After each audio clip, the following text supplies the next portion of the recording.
Sixth month photos అన్నీ ఇంతకుముందు వీడియోలో పెట్టాను. 7th month, 8th month, 9th month photos అనమాట. 7th మంత్ ఏం చేద్దామనేసి ఆలోచించేటప్పుడు మా అమ్మలు మేడ మీద ఇల్లు కడుతున్నారు కదా, అక్కడికి తీసుకెళ్ళి ఫొటోస్ తీస్తే మనం ఎప్పుడు ఫొటోస్ తీసినా ఒక ఐడియా వస్తుంది కదా, ఇలాగా మనం పైన ఇల్లు కడుతున్నప్పుడు తీసాము అని ఆ జ్ఞాపకాలన్నీ గుర్తొస్తాయి అనేసి పైన తీసుకెళ్ళి ఫొటోస్ తీసామన్నమాట. వేసుకుంటే ఇసుక మీద పువ్వులు పెట్టి 7th మంత్ అని రాసి కుర్చీ మీద పెట్టి కూర్చోబెట్టి ఫొటోస్ తీస్తాను అనమాట 7th మంత్. ఇంకా 8th మంత్ ఏం చేద్దామనేసి చాలా ట్రై చేసిన. 8th మంత్ ఎగ్స్తో ట్రై చేసిన, టీ కప్స్తో ట్రై చేసిన, బియ్యంతో మబ్బులు వేసి ట్రై చేసిన. చెత్తగా వచ్చినాయి అనమాట అవన్నీ ఇంకా వేస్ట్ అని మా చెల్లెను మా తమ్ముడు ఇలా ట్రై చేశారనమాట. నా 8th మంత్ అని రాసి గోలి పిక్కలు పెట్టి చున్నీస్తో ఇలా ట్రై చేశారు. ఇవి బాగానే వచ్చాయి.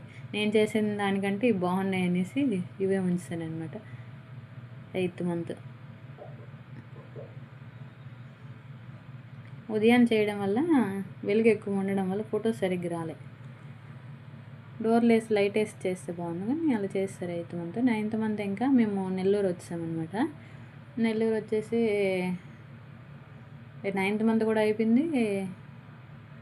అప్పుడు ఇంకా 9th మంత్ ఫొటోస్ తీయలేదు కదా అని ఆలోచిస్తే అప్పుడు ఆ టైంలో వినాయక చవితి. సరేలే వినాయకుడి బొమ్మ గీసి సింపుల్గా 9th మంత్ అని రాసిద్దామని ఇలా ట్రై చేసిన. వినాయకుడి బొమ్మ కూడా నేను పెద్ద ఆర్టిస్ట్ని కాదు కదా బొమ్మలు వేయడానికి. యూట్యూబ్లోనే అక్కడ చూస్తే అది సింపుల్గా కనిపించి అది వేస్తాను అనమాట, రాగులను రైస్తోని. ఏదో అలాగా ట్రై చేసిన. 9th మంత్ అలా కంప్లీట్ అయిపోయింది. ఫొటోస్ బాగున్నాయా? ఒక లైక్ చేయండి.